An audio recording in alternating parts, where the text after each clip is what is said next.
Hey there, Peace to Profits Coaching Group. How are you all today? I pray everything is well with you on this Wednesday. Thank you so much for joining me.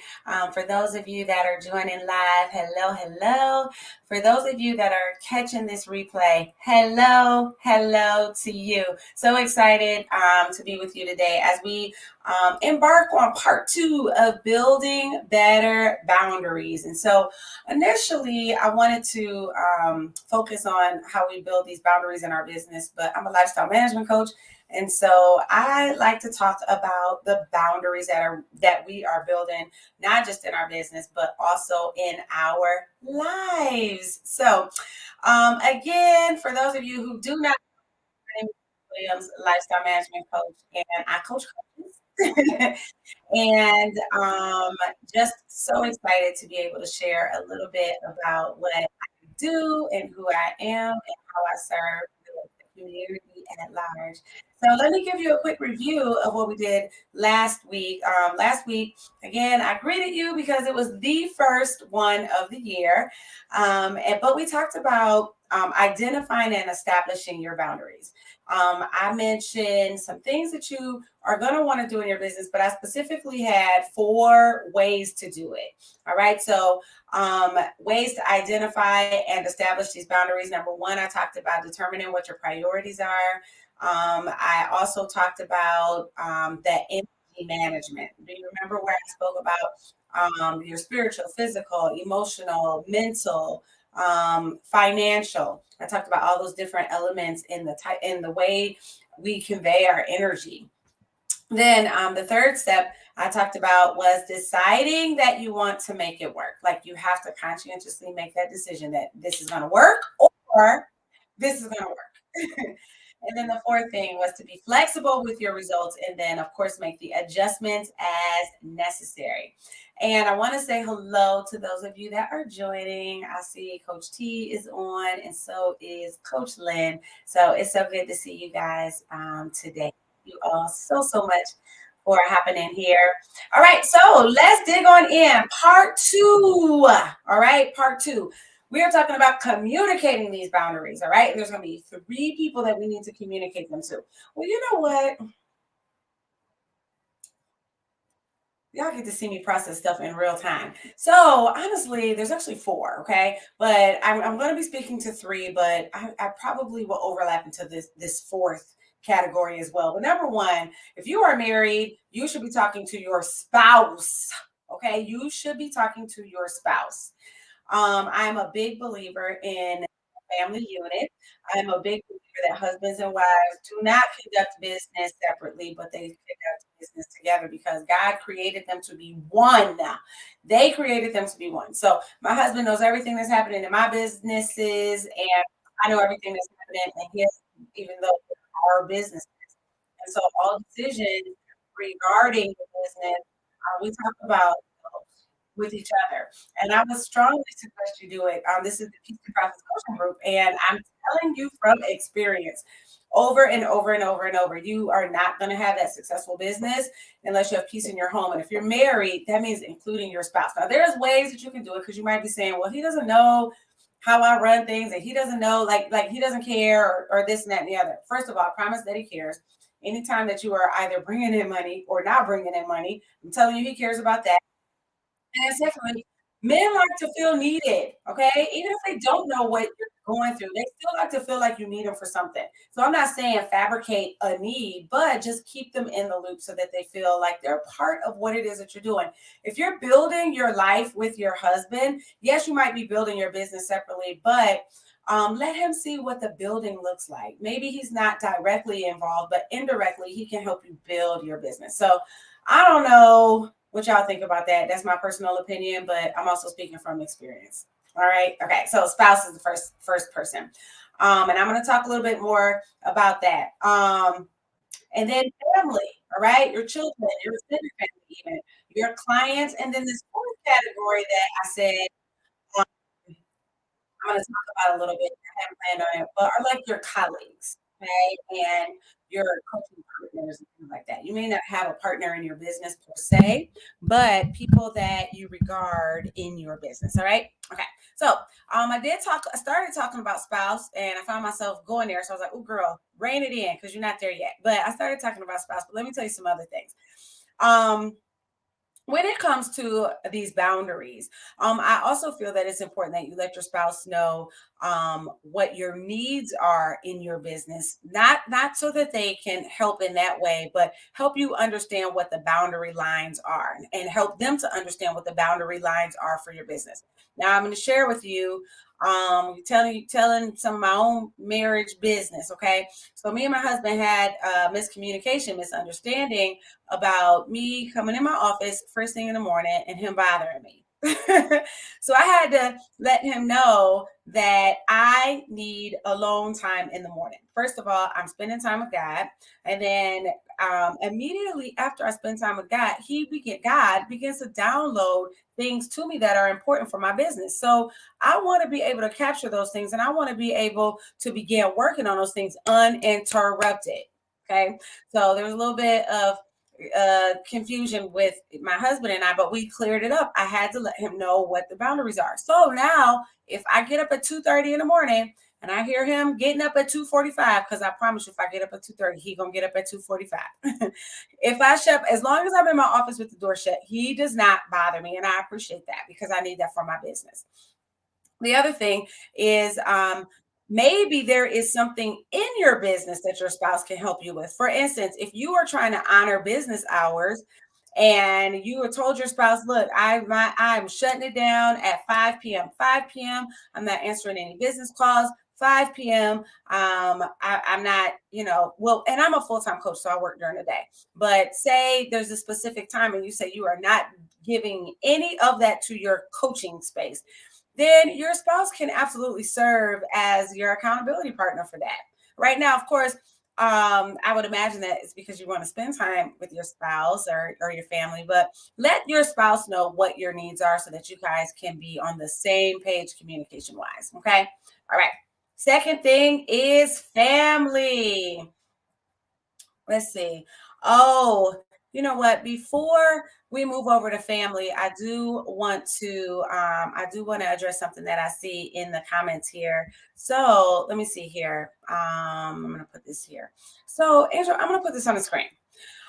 All right. So when I was in Mary Kay Cosmetics, one of the things that my director at the time told me the best way to get your spouse to understand where you are in your business is to start making money. And she was absolutely right about that. But one of the things, and I do see, Angel, you're talking about in the beginning, so things may have changed now. But let me share something with you. I was married to my ex-husband when I was in Mary Kay Cosmetics, and I first really started taking risks and really started getting interested in embarking on entrepreneurship. And I'm going to tell you, I what I discovered was that first of all, I really believe my ex husband was jealous of me because I was willing to take risk and he wasn't. So I'm going to tell you, I don't know that this is your case, but our men, we love our men, but guess what? They have hearts and they have emotions and they have fears and they have worries and anxieties just like we do sometimes. And sometimes they don't know how to express that they want to do something. And so they hate on people. And I kind of felt like that was the case with my ex-husband, and he was jealous of me because I was willing to take business risk and he wasn't, still isn't to this day. And it's a shame, but whatever. So sometimes when it comes to our men who don't seem to be supportive, there's a deeper issue. And I'm not saying there's a deeper issue in your marriage, but there's a deeper issue with them. Why wouldn't they want to support their helpmeet? Right? Why wouldn't they want to support somebody who, even in the Bible, says like helps make them look good, make their name great among the nations, among the leaders of the city? And so there's a deeper issue when it comes to that. And so to be able to be sensitive and recognize that, I think really, really, um, really demonstrates your love for your spouse. So I did want to pause and say that piece. Okay. All right. So now let's talk about the family unit. All right. So when it comes to these boundaries, these business boundaries, these life boundaries, and your family, let your kids know what's going on. So Jolie is 4. Now, I'll tell you, I'm going to start tapping that backside with her, but the summer taught them a lot. The summer taught them that when mommy's door is closed, stay out. But many of you have.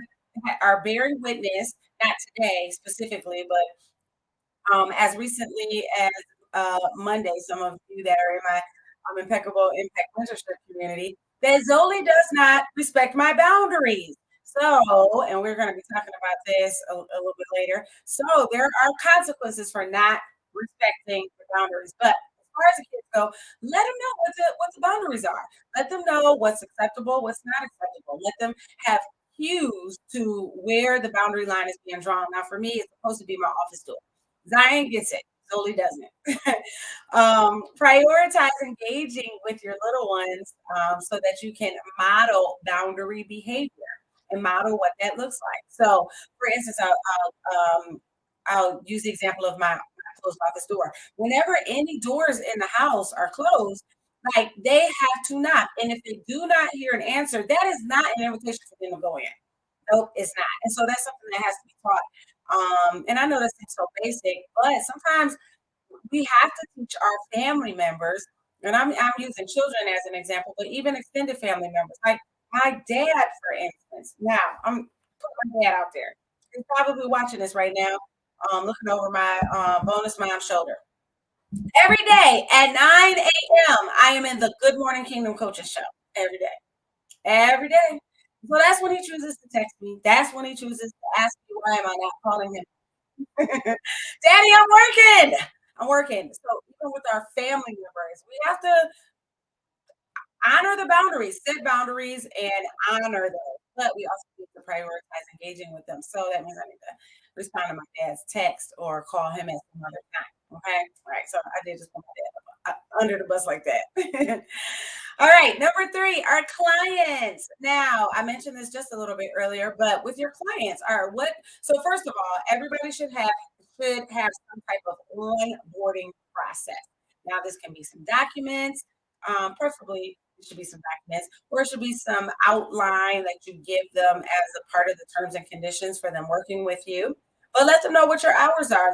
Let them know what your expectations are, accountability expectations, and that goes both ways. So things that you are expecting from them and things that they can expect from you. Make sure that if you don't have them like in a bona fide onboarding packet, that there's an email or there's some sort of communication where they understand where the boundaries are. So I mentioned what the boundaries around office hours or the way that they can connect with you or communicate with you.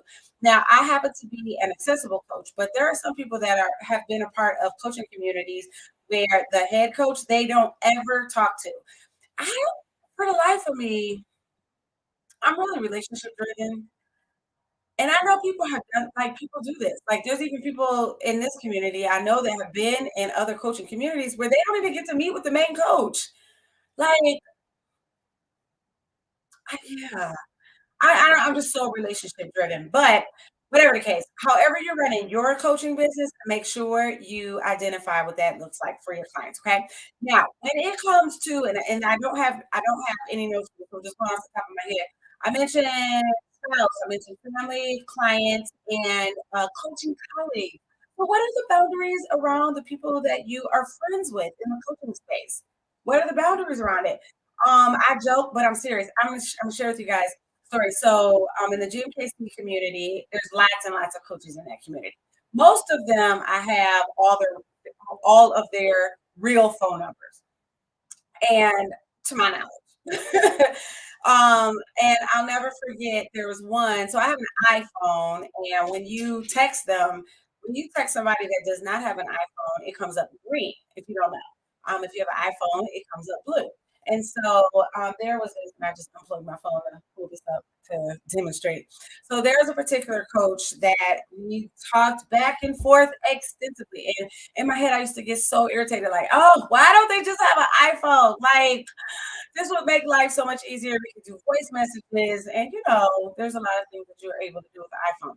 And I'll never forget there was a particular event. I'm not going to go into all the details because I don't want to give it away. But then I'll never forget they sent me a text message, and the text message was a continuation of our conversation, but the text message came from another phone number that was blue. And so we went back and forth, and I was like, "Wait a minute, you had an iPhone all along?" And yes, they're like, "Well, you don't know who you're messing with, so you give people your phone number." And I've never I've never done that. I just give people my number because I trust that people are good. And I am just very, I to me, believe in all honesty. And so I have had people say that this is my Google number. Okay, that's different. But all along, I'm thinking you got an Android? All along you had an iPhone? Like, so anyways, we went back and forth and I said, "Okay, so this is like a I promise I'm talking about boundaries here." So, they said, "Well, you just never know who you're dealing with," so I always give out my Google number, but there comes a point where I realize that you are not just anybody else, and so at that point, I wanna be able to make communication easier, and so here's my iPhone number. And, I really appreciated that, and so, I kinda am like, "Dang, how many green numbers do I text to that you know what I'm saying?" But I understand people have different boundaries. I get it. I get it. As much as I don't like it, I get it. So I realize that people do have different boundaries. So even with your coaching colleagues and the people that you are in coaching communities with, what are the boundaries around that? There's another coach that I'm in community with that well, I don't know if this is a boundary. Well, no, this isn't a boundary. Well, maybe sort of, kind of. So, they know that I go to bed kinda early because I wake up very, very early. So, they will send me messages in the evening, but they always, because we got iPhones, they give me a heading that says, "Don't respond tonight." So, you know what I'm talking about, the bold headline heading on the iPhone messages. So, "Don't respond tonight." So, I really appreciate that even though most of the times, it's not that late, and sometimes I do happen to see the message. But I respect that they respect my bedtime. So even with your coaching colleagues, what do those boundaries look like? All right. We're almost done. And as usual, I never make it within the 15 minutes that I want to keep it under. But let's talk about the consequences of not honoring your boundaries. And this is going to be different for everybody. So if you have a client that doesn't honor your boundaries, what happens as a result of that? Listen, I will tell you that I have had somebody not honor boundaries and financial boundaries and lost access to me. Like, it is what it is. Um, it really was a breach of contract at that point when it came to my clients. But even with your family members, like, what are the consequences when the boundaries are not honored with your spouse, your children? I mentioned that little Zoli. Listen, little Zoli. I pray for little Zoli because she's never had a spanking, and she might get one. I'm just saying. That girl bust in this office one more time. I'm going live, right? But what are the boundaries that you have set for these people? Even with your spouse, like, are there boundaries with your now, I know that's more of a it's a little trickier when you're talking about boundaries with your spouse, but I will just say this. If you and your spouse come to an agreement about something, it is expected that he will agree to what you agreed to and honor that, and that you will agree to what you agreed to and honor that. So make sure that there are consequences that could go both ways if boundaries are not honored, even in your marriage. Now, whatever those consequences are gonna be up to you. But if I could say one thing, please be a person of your word. Be a person of your word. They will start to pick up when same with children and family and people. If you are not a person of your word, they will not trust they won't trust your word. Your clients won't trust your word, your coaching colleagues won't trust your word, your spouse won't trust, okay? Be a person of your word. Now, let me tell you, there were no clear consequences for little Zoe in my office. So that's where I went wrong. I went wrong. So I've gotta fix that. But that girl walk in this office one more time with that door closed, it's gonna be let's talk about these consequences again. So by having these consequences, it really helps you alleviate and eliminate the stress. Okay. A lot of us are people pleasers, and so we allow for our boundaries to be crossed. But when you really honor those consequences and you maintain that, it alleviates stress. And we talk about the client. When it comes to the client, especially, listen, I'm going to tell you with this one particular client, there's I have several like this that cross the lines of my boundaries and I had to get on them about it. But it makes me not interested in a client. And I probably sound very bold and forward and saying this, but if I lose interest in you, I'm it just becomes a financial transaction to me.